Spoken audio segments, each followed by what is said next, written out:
It is an honor to be here.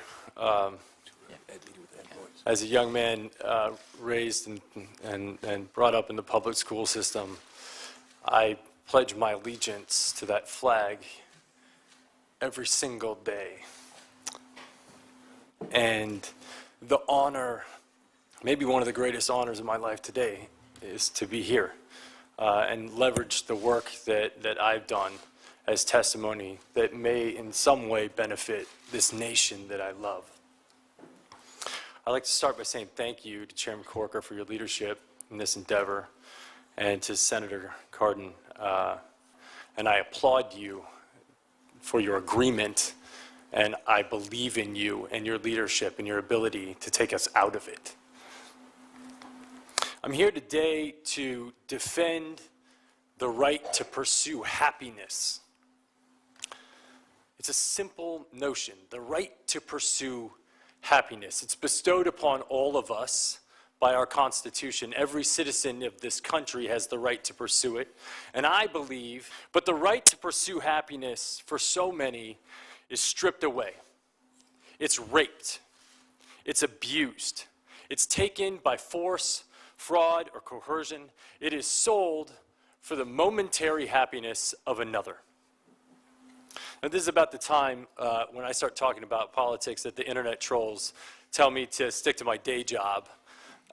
So I'd like to talk about my day job. My day job is as the chairman and the co-founder of Thorn. We build software to fight human trafficking and the sexual exploitation of children. And that's our core mission. My other day job is that of the father of two, a 2-month-old and a 2-year-old. And as part of that job that I take very seriously, I believe that it is my effort to defend their right to pursue happiness and to ensure a society and government that defends it as well. As part of my anti-trafficking work, I've met victims in Russia. I've met victims in India. I've met victims that have been trafficked from Mexico, victims in New York and New Jersey and all across our country. I've been on FBI raids where I've seen things that no person should ever see. I've seen video content of a child that's the same age as mine being raped by an American man that was a sex tourist in Cambodia. And this child was so conditioned by her environment that she thought she was engaging in play.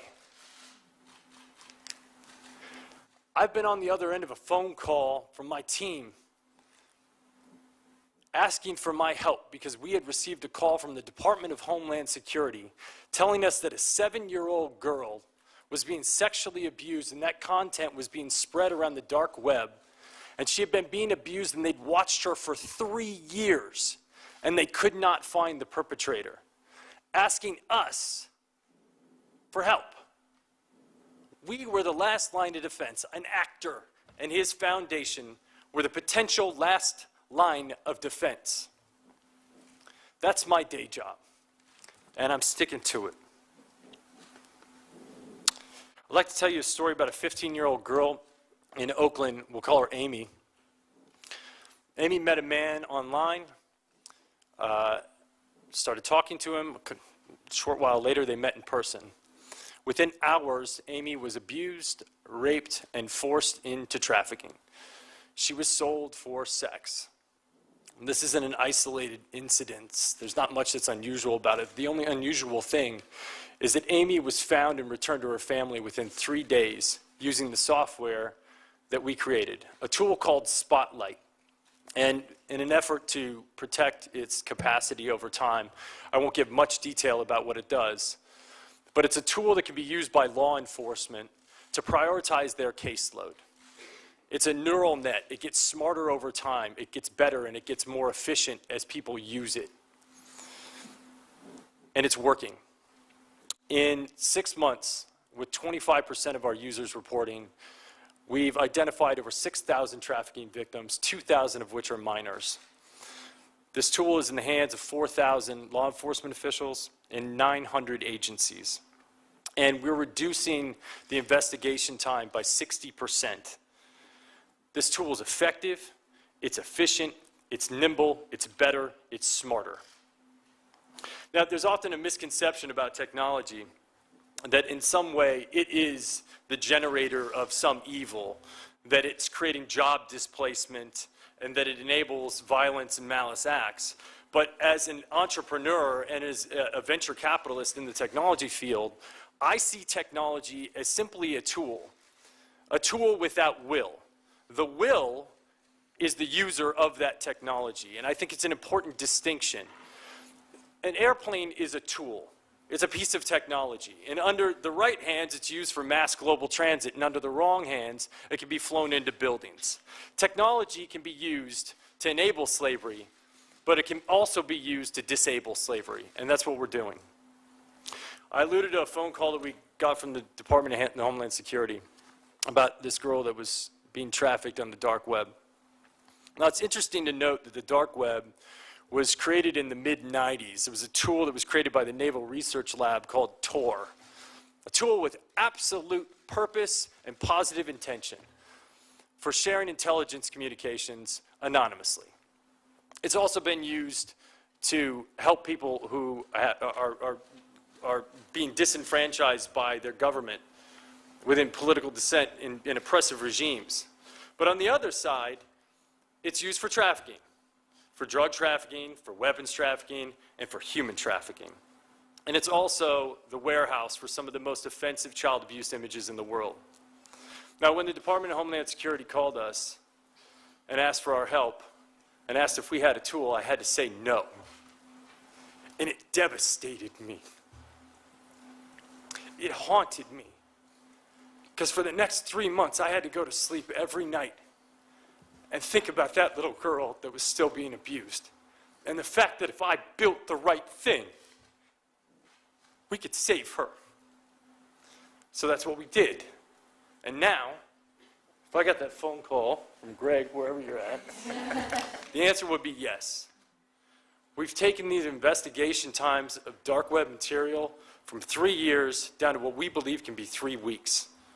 The tool is called Solus. Once again, I won't go into too much detail about the tool, but it's being used by 40 agencies across the world today in beta, and we believe that it's going to yield extraordinary results. And just like Spotlight, it gets smarter and more efficient and more cost-effective over time. So where do we go from here? What do we need? Obviously, we need money. We need financing in order to build these tools. Technology is expensive to build, but the beauty of technology is once you build the warehouse, it gets more efficient and more cost-effective over time. I might be able to present to you a government initiative where next year I come back and ask for less. And to me, that's like, it seems extraordinary. The technology we're building is efficient, it works, it's nimble, because traffickers change their modus operandi, and we can change ours as well, just as efficiently, if not more efficiently, as they can. It's enduring, and it only gets smarter with time. We also are collecting data. We have KPIs. We actually understand that if we're delivering value, we increase our efforts in that area. If we're not delivering value, we shut it down.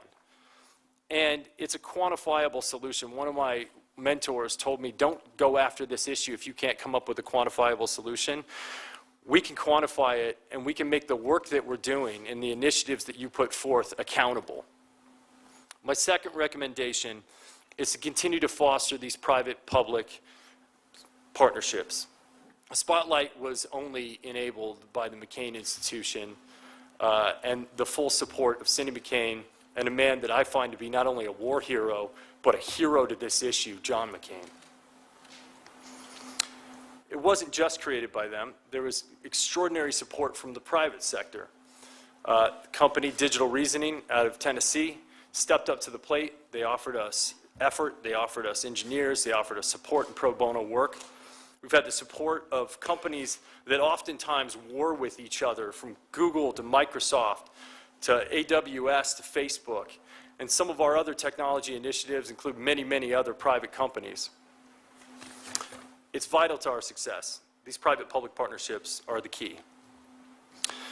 The third thing I'd like to highlight is the pipeline.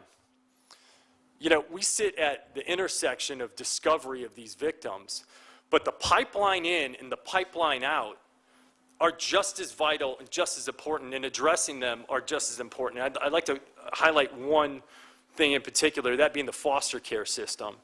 There are 500,000 kids in foster care today. I was astonished to find out that 70% of the inmates in the prison across this country have touched the foster care system, and 80% of the people on death row were at some point in time exposed to the foster care system. 50% of these kids will not graduate high school, and 95% of them will not get a college degree. But the most staggering statistic that I found was that foster care children are 4 times more likely to be exposed to sexual abuse. That's a breeding ground for trafficking. I promise you that's a breeding ground for trafficking. But the reason I looked at foster care is that it's a microcosm. It's a sample set that we have pretty extraordinary data around to date, even though we can't seem to fix it.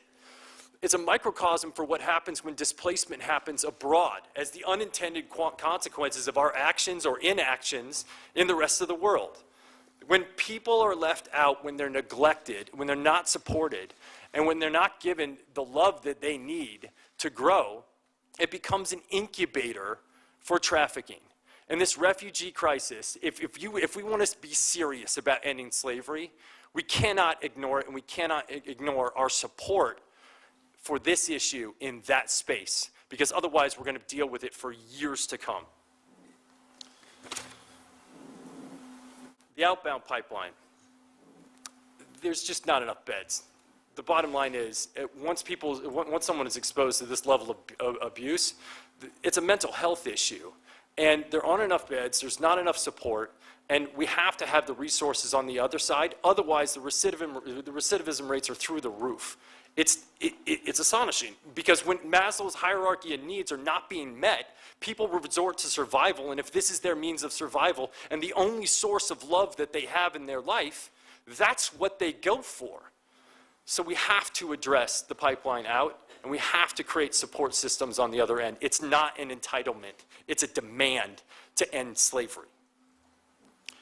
My fourth and final recommendation is the bifurcation of sex trafficking and labor trafficking. They're both aberrations, they're both awful. They're both slavery, and they're both punitive, in fact. But the solution sets are highly differentiated. When you look at sex trafficking, a victim is most often present at the incident of commerce. And this provides an opportunity for drastic intervention. Whereas in labor trafficking, the victims are being hidden behind the manufacturers and the merchandisers. And it requires an entirely different set of legislation and proactivity and enforcement in order to shut it down. Now, there's a lot of rhetoric that's going on in the world right now about job creation in the United States. Well, if we want to create jobs in the United States, I would ask you to consider eliminating slavery from the pipelines of corporations. Because a lot of that slavery is happening abroad. And if we ask those corporations, under extreme pressure, that if you don't change it, you are going to be penalized. And if you don't clean up that pipeline, it's going to mean trouble. And they're forced with 2 decisions. They can either clean up the pipeline abroad, or they can move the jobs to the United States of America, where they can be regulated and supported. Bringing jobs to America can be the consequence of doing the right thing, or it can be the consequence of doing the wrong thing. But that choice is up to you. Now, it's not lost on me that all of this disruption in our marketplaces is going to have economic backlash. Like, that is not lost on me at all. But I ask you, do you believe that Abraham Lincoln had to consider the economic backlash of shutting down the cotton fields in the South when he shut down slavery? Because I'm sure that weighed on his mind. You know, happiness can be given to no man. It must be earned. It must be earned through generosity and through purpose. But the right to pursue it, is every man's right. And I beg of you that if you give people the right to pursue it, what you may find in return is happiness for yourself. Thank you. Thank you so much. Thank you.